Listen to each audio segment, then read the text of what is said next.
নমস্কাৰ মই স্মানৰ এই মুহূৰ্তত লৈ আহিছো অসমৰ লগতে ভাৰতৰ বিভিন্ন প্ৰান্তৰ পৰা কেইবাটাও গুৰুত্বপূৰ্ণ খবৰ গতিকে এনেকুৱা ধৰণৰ অসমীয়া নিটো এনেকুৱা ধৰণৰ খবৰসমূহ চাবৰ কাৰণে এই চেনেলটো সাবস্ক্ৰাইব কৰি কাষত থকা বেল আইকনটো প্ৰেছ কৰাৰ লগতে ভিডিঅ'টোত এটাকৈ লাইক কৰি উৎসাহিত কৰিব বিধায়ক শ্বেৰমান আলীৰ এটা মন্তব্য আৰু এই মন্তব্যই বৰ্তমান সোশ্যাল মিডিয়াত ভাইৰেল হৈ পৰিছে শ্বেৰমান আলীয়ে কৈছে মিয়া জাতি হৈছে মূৰ্খ জাতি আৰু টকা দিলে গাদো এটাকো মিয়া জাতিয়ে ভোট দিয়ে আৰু এই বিতৰ্কিত মন্তব্যৰ পাছতেই প্ৰতিক্ৰিয়া ব্যক্ত কৰিছে বিভিন্নজনে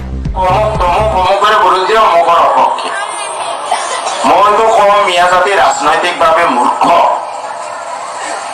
মিয়া জাতি ৰাজনৈতিকভাৱে সচেতন হলে মিয়া জাতিৰ আজি এই অৱস্থা নাথাকে এবাৰ হোৱা নহয় বাৰে বাৰে গাধো এটাক আমি নিৰ্বাচিত কৰি থাকিম যিজনে আমাৰ কাম নকৰে ইলেকশ্যন যাব আৰু ঘুষ খোৱা আৰম্ভ কৰিব চাকৰিৰ নামতো ঘুষ নাৰ্ছৰ নামতো ঘুষ গোটেই 5 বছৰ গালি কৰিম ইলেকশ্যনৰ সময়ত আকৌ টকা দিব ঘৰতে ভাই ভালো আছেন দেখা তারা রাগ করে কি করবেন আর পার হয়ে যাবে মিয়া সমাজের রাজনৈতিক জ্ঞান আছে একো জ্ঞান নেই বহুতে রাজনৈতিক দলবোৰক গালি পাৰে কোনো রাজনৈতিক দলের একো দুখ নাই দুখ মিয়া জাতি বহুতে কব খোঁজে যে এই রাজনৈতিক দলে ভাল মানুহৰ টিকেট নিদিয়ে তাহলে রাজনৈতিক দলে ভাল মানুহক টিকেট নিদিব মিয়া জাতি যেতিয়ালৈ সিদ্ধান্ত নলব যে কিহৰ টিকেট আমি ভাল মানুহক ভোট দিম টিকেট দিলে দিব নহলে 1000 টিকেট আমি বনাই লম এই সিদ্ধান্ত লব পাৰিব লাগিব দিব কারণ প্রত্যেকটো রাজনৈতিক দল ইয়াত কোনো দল প্রত্যেকটো অলমোস্ট প্রত্যেকটো রাজনৈতিক দলে ভাবে যে আমার ক্যান্ডিডেট এই ঘড়ি ছেলেকি থাকক মই যি কম ইয়েস স্যার বুলি কব লাগিব হাইকমান্ডে যদি কব ইয়েস স্যার হাইকমান্ডৰ বিৰুদ্ধে গলে তো টিকেট নহব বাকি কাটা হব বাকি কাটি দিব কারণ ইহঁতে জানে the candidate does not matter their ticket matters বলে গাধৰ ঘৰৰ টিকেটটো বান্ধি দিলেও জিকিব আমাৰ টিকেটটোৱে মূল কথা তেতিয়ালৈ মিয়া জাতিৰ পৰিৱৰ্তন মিয়া জাতি আমাৰ মানুহৰ দুখ ৰাজনৈতিক দলৰ দুখ নহয় যদি মিয়া জাতিয়ে সিদ্ধান্ত লব পাৰে তমুক ভাল এই কিয় টিকেট হে দলে টিকেট দিলে দিব নহলে এনেকুৱা 1000 টিকেট আমি বনাই লওঁ এইদিনা দল হুঁচিয়াৰ হৈ যাব নহব my ticket does not matter the candidate matters বুজি পাইছে নে কথাটো অসম কেবিনেট বৈঠকত কেইবাটাও গুৰুত্বপূৰ্ণ সিদ্ধান্ত গ্ৰহণ কৰা হৈছে 30 ইউনিটলৈ বিদ্যুতৰ বিল ৰেহাই দিয়াৰ লগতে হিমা দাসক ডিএছপি পদত নিযুক্তিৰ সিদ্ধান্ত গ্ৰহণ কৰিছে অসম কেবিনেট বৈঠকে দিছপুৰত কেবিনেট বৈঠক সমাপ্ত হ'ল বৈঠকত লোৱা হৈছে কেইবাটাও গুৰুত্বপূৰ্ণ সিদ্ধান্ত ৰাজ্যত 30 ইউনিটলৈ বিদ্যুতৰ বিল ৰেহাই দিয়াৰ সিদ্ধান্ত লোৱা হৈছে কেবিনেট বৈঠকখনত সকলো স্তৰৰ লোকে সকলো মানুহে লাভ কৰিব এই সুবিধা 30 ইউনিটলৈ বিদ্যুতৰ বিল ৰেহাই দিয়াৰ উদ্দেশ্য আগত ৰাখি কেবিনেট বৈঠকত লোৱা হৈছে এই সিদ্ধান্ত ইফালে বৰাকত শীঘ্ৰে আৰম্ভ মিনি সচিবালয় হ'ব আৰু এই বুলি সিদ্ধান্ত লোৱা হৈছে আৰু 6টা বিভাগত সন্নিবিষ্ট হ'ব এই মিনি সচিবালয় গুৱাহাটী প্ৰেছ ক্লাবকে ধৰি কেইবাটাও সংগঠনলৈ মাটি আবণ্টন কৰা হৈছে আৰু কেবিনেট বৈঠকত ডিব্ৰুগড়ত হ'ব শংকৰদেৱ কলাক্ষেত্ৰৰ নতুন চৌহদ বুলি উল্লেখ কৰিছে আৰু সাইবাৰ সিকিউৰিটি পলিচি সন্দৰ্ভত কেবিনেটত লোৱা হৈছে সিদ্ধান্ত খেল আৰু খেলুৱৈৰ সন্দৰ্ভতো গুৰুত্বপূৰ্ণ সিদ্ধান্ত লোৱা হৈছে আন্তঃৰাষ্ট্ৰীয় পৰ্যায়ত পদক প্ৰাপ্ত খেলুৱৈসকলক দিয়া হ'ব চৰকাৰী চাকৰি আৰু দৌৰবিদ হিমা দাসক ডিএছপিৰ পদত নিযুক্তিৰ সিদ্ধান্ত লোৱা হৈছে অলিম্পিক এছিয়ান গেমছত পদক প্ৰাপ্ত খেলুৱৈকো নিযুক্তি সিদ্ধান্ত গ্ৰহণ কৰিব আৰু কমনৱেলথ গেমছ বিশ্ব চেম্পিয়নশ্বিপত সাফল্য লাভ কৰিলেও নিযুক্তি প্ৰদানৰ সিদ্ধান্ত লোৱা হৈছে এই কেবিনেট বৈঠকখনত কংগ্ৰেছ পুনৰবাৰ ক্ষমতালৈ আহিলে 3খন বিতৰ্কিত কৃষি আইন বাতিল কৰা হ'ব বুলি উল্লেখ কৰিছে প্ৰিয়ংকা গান্ধীয়ে কেন্দ্ৰীয় চৰকাৰক যোৱাকালি তীব্ৰ সমালোচনা কৰে কংগ্ৰেছ নেত্ৰী প্ৰিয়ংকা গান্ধীয়ে উত্তৰ প্ৰদেশত এক ৰেলীত অংশ লৈ কয় যে আমাৰ চৰকাৰ গঠন হলে নতুন কৃষি আইন আঁতৰোৱা হ'ব আৰু যোৱাকালি কংগ্ৰেছ নেত্ৰীগৰাকীয়ে ৰাজ্যখনৰ সাহাৰানপুৰ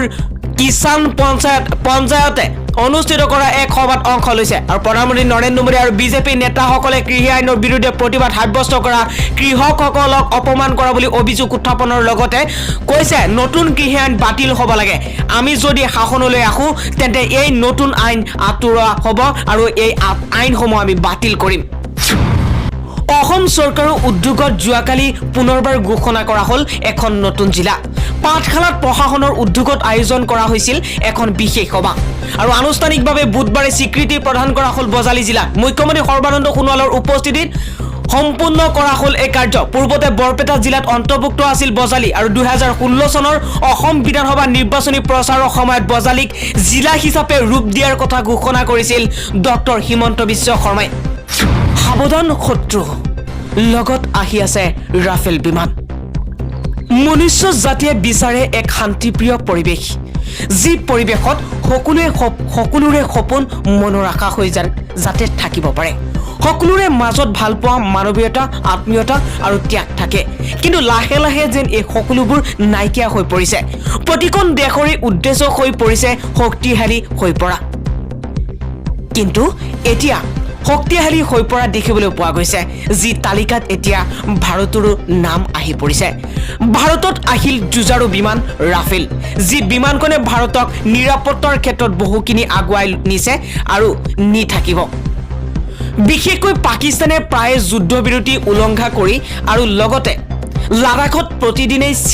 চীন সেনাই ভাৰতীয় সীমাত আগ্ৰাসন কৰা খবৰ লাভ কৰাৰ পাছত ৰাফেল যুঁজাৰু বিমান অতিকৈ গুৰুত্বপূৰ্ণ ভূমিকা ল'ব দেশৰ সুৰক্ষাৰ ক্ষেত্ৰত পূব লাডাখৰ এলএচিত চলি থকা সীমা বিবাদক লৈ ভাৰতীয় বায়ু সেনাই নিজৰ শক্তি আগন্তুক দিনবোৰত আৰু অধিক বৃদ্ধি কৰিবলৈ ওলাইছে চৰকাৰে 9 ফেব্ৰুৱাৰী 2021ত কৈছিল যে 11খন ৰাফেল বিমান ভাৰতলৈ অনা হৈছে তথা মাৰ্চ মাহলৈকে 17খন আৰু এই যুঁজাৰু বিমান অনা হ'ব এইখন ভাৰতবৰ্ষত ৰাজ্যসভাত এই কথা ঘোষণা কৰে প্ৰতিৰক্ষা মন্ত্ৰী ৰাজনাথ সিঙে প্ৰতিৰক্ষা মন্ত্ৰীগৰাকীয়ে কয় এতিয়ালৈকে 11খন ৰাফেল যুঁজাৰু বিমান দেশলৈ অনা হৈছে আৰু মাৰ্চৰ ভিতৰত 17খন আৰু এই যুঁজাৰু বিমান লাভ কৰিব ভাৰতে তদুপৰি 2022 চনৰ ভিতৰত ভাৰতত এই ৰাফেলৰ বিমান কেইখন যুঁজাৰু ৰাফেলৰ যিমান কেইখন যুঁজাৰু বিমান লগা আছে সকলো বিমান দেশে লাভ কৰিব বুলি উল্লেখ কৰে এই ৰাফেল যুঁজাৰু বিমানখন অতিকৈ অত্যাধুনিক যাৰ ফলত ভাৰতে নিজৰ দেশৰ সুৰক্ষাৰ ক্ষেত্ৰত আৰু অধিক আগবাঢ়িছে যিয়ে নতুন ৰূপত গঢ় দিছে ভাৰত সেনা বাহিনীয়ে ৰাফেলক লাভ কৰাৰ পাছৰে পৰা অধিক আত্মবিশ্বাসী হৈ পৰিছে উল্লেখযোগ্য যে 29 জুলাই 2020ত প্ৰথমটো বেটছত আহিছিল ৰাফেল যুঁজাৰু বিমান ৰাছিয়াৰ পৰা সুখাই যুঁজাৰু বিমানৰ পাছত অৰ্থাৎ 23 বছৰৰ পাছত ৰাফেল বিমান ক্ৰয় কৰিছে ভাৰতবৰ্ষই জানিব পৰা মতে 4 বছৰ পূৰ্বে ভাৰতে ফ্ৰান্সৰ সৈতে 59,000 কোটি টকাত 36খন ৰাফেল বিমান ক্ৰয়ৰ বাবে চুক্তিবদ্ধ হৈছিল যদি 2020ৰ এক সমীক্ষালৈ মন কৰা যায় তেন্তে দেখা যায় যে 10খন শক্তিশালী প্ৰতিৰক্ষাৰ দেশৰ ভিতৰত 10ম স্থানত আছে ইজিপ্ত তাৰ পাছত 9ম স্থানত আছে ভিয়েটনাম আৰু তাৰ পাছত আছে 8ম স্থানত ইৰাণ 7ম স্থানত আছে দক্ষিণ কোৰিয়া আৰু 6ষ্ঠ স্থানত আছে পাকিস্তান আৰু 5ম স্থানত আছে ৰাছিয়া আৰু 4ৰ্থ স্থানত আছে উত্তৰ কোৰিয়া আৰু তাৰ পাছতে 3য় স্থানত আছে আমেৰিকা 2য় স্থানত আছে আমাৰ ভাৰতবৰ্ষ আৰু প্ৰথম স্থানত আছে চীন গতিকে চীন বিশ্বৰ ভিতৰত সকলোতকৈ শক্তিশালী যেন হৈ পৰিছে কিন্তু চীনৰ বিপক্ষে যদি আমি যুদ্ধ কৰিবলৈ যাওঁ আমাৰ ভাৰতবৰ্ষই যদি যুদ্ধ কৰিবলৈ যায় তেনেহলে ইয়াৰ বাবে আগতীয়াকৈ হাজাৰ গুণ প্ৰস্তুতি অব্যাহত থাকিব লাগিব 2019-20 বিত্তীয় বৰ্ষৰ বাজেটৰ ক্ষেত্ৰত এই তালিকা কিন্তু পৃথক কিয়নো এই তালিকাৰ 10ম স্থানত আছে দক্ষিণ কোৰিয়া 9ম স্থানত ৰাছিয়া 8ম স্থানত আছে জাপান 7ম স্থানত আছে ফ্ৰান্স 6ষ্ঠ স্থানত আছে ইউনাইটেড কিংডম আৰু 5ম স্থানত আছে সৌদি আৰব 4ৰ্থ স্থানত আছে জাৰ্মান আৰু লগতে 3য় স্থানত আছে আমাৰ ভাৰতবৰ্ষ প্ৰতিৰক্ষা বাজেট $60.9 বিলিয়ন আৰু 2য় স্থানত আছে চীন আৰু প্ৰথম স্থানত আছে আমেৰিকা যুক্তৰাষ্ট্ৰ উল্লেখনীয় যে ৰাফেল যুঁজাৰু বিমান আমাৰ ভাৰতবৰ্ষৰ সেনাবাহিনী অৰ্থাৎ বায়ু সেনাত যোগ দিয়াৰ পাছত ভাৰতৰ শক্তি বহু পৰিমাণে বৃদ্ধি পোৱা বুলি নিশ্চিতভাৱে বুজিব পৰা গৈছে মন কৰিবলগীয়া যে আমাৰ দেশত প্ৰায় পাকিস্তানে যুদ্ধবিৰতি উলংঘা কৰি গুলীবৰ্ষণ বোমা বিস্ফোৰণ কৰাৰ লগতে চীনেও আমাৰ অৰুণাচল প্ৰদেশৰ বহুখিনি মাটিত আগ্ৰাসন কৰিছে যি সঁচাকৈ বৰ্তমান সময়ত চিন্তিত কথা কিন্তু ৰাফেল যুঁজাৰু বিমানে এই শত্ৰু দেশসমূহক ভাৰতৰ প্ৰকৃত শক্তি কি সেই কথা বুজাবলৈ অধিক সময়ৰ প্ৰয়োজন নহব ফ্ৰান্সৰ ডাজাল্ট এভিয়েনছনে নিৰ্মাণ কৰা এই যুঁজাৰু বিমানখন প্ৰথমে 1986 চনৰ 14 জুলাইত প্ৰথমখন ৰাফেল বিমান চিনাকি কৰি দিয়া হৈছিল। তাৰ পাছতে 2001 চনত ফ্ৰান্সৰ বায়ুসেনাত যোগ দিয়া হয় এই যুঁজাৰু বিমানখন। বহুকেইখন এই দেশে বিমানখন ক্ৰয় কৰে আৰু নিজৰ দেশৰ শক্তি বৃদ্ধি কৰে। বৰ্তমান সময়ৰ ৰাফেল বিমান অৱশ্য মিডিয়াম ৱেইট কেটেগৰীত, য'ত আছে twin engine multi role air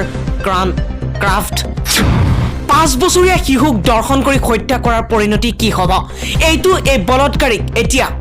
মৃত্যুদণ্ড বিহিলে হোজাই আদালতে।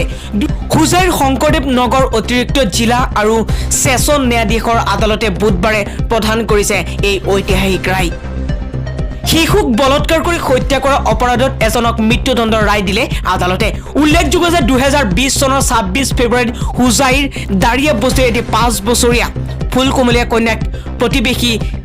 চন্দন হৰিজন নামৰ এজন মানুহে লম্পতে দৰ্শন কৰিছিল আৰু দৰ্শন কৰি হত্যা কৰিছিল। উক্ত ঘটনা সন্দৰ্ভত হোজাইৰ থানাত ৰুজু হোৱা 164/20 নম্বৰ গোচৰত তেওঁক গ্ৰেপ্তাৰ কৰা হৈছিল। তাৰ পাছতে যোৱাকালি চূড়ান্ত ৰায় প্ৰদান কৰিলে আদালতে আৰু অপৰাধীক মৃত্যুদণ্ডৰে দণ্ডিত কৰিলে। উক্ত গোচৰত হোজাই আৰক্ষীয়ে 2 মাহৰ ভিতৰত 140 পৃষ্ঠাজোৰা অভিযোগনামা দাখিল কৰাৰ লগতে 20 গৰাকী লোকৰ সাক্ষীত অন্ততঃ আজি যোৱাকালি আদালতে চূড়ান্ত ৰায় প্ৰদান কৰি অভিযুক্ত চন্দন হৰিজনক মৃত্যুদণ্ডৰে দণ্ডিত কৰে। ইয়াৰ উপৰি ভুক্তভোগী পৰিয়ালক পূৰ্বতে এককালীন 5 লাখ টকাৰ সাহায্য দিয়া হৈছে আৰু উক্ত গোচৰত চৰকাৰ পক্ষৰ হৈ অধিবক্তা অমৰজ্যোতি শইকীয়াই লক্ষণীয়ভাৱে ইয়াত লাগিছিল আৰু লক্ষণ দাস, উৎপল দাস আৰু বিশ্বজিৎ ভট্টাচাৰ্যই যুক্তি দৰ্শাইছিল। ডক্টৰ হিমন্ত বিশ্ব শৰ্মাৰ এটা ডাঙৰ ঘোষণা, প্ৰতিমাহে 3000কৈ টকা পাব অৰুণোদয় আঁচনিৰ হিতাধিকাৰীসকলে। পূৰ্বতে পোৱা 830 টকাৰ পৰিৱৰ্তে 3000 টকা লাভ কৰিব বুলি ঘোষণা কৰিছে। আৰু আজিৰ